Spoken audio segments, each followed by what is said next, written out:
And by the time you would actually advance to shoot a T-95, well, he'd probably shoot you twice. And that means he's gonna kill any of us, you know, in that time, so it's not really good.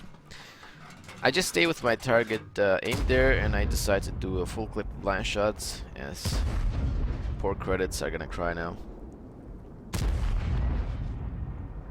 Gotta love the guns out of this gun.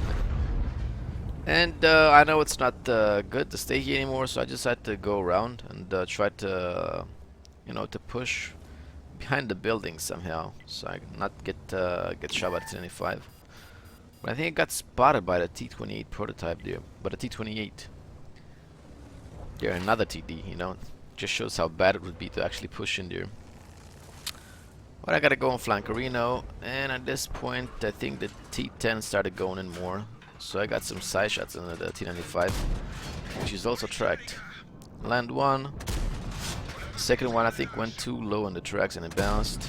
Another one, and another one. There we go.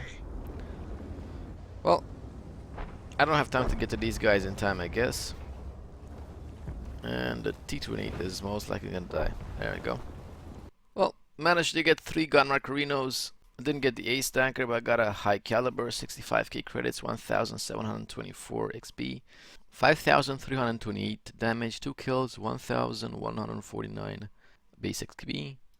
We managed to get 1296 assist damage too, probably from D-tracking, a little bit from spotting.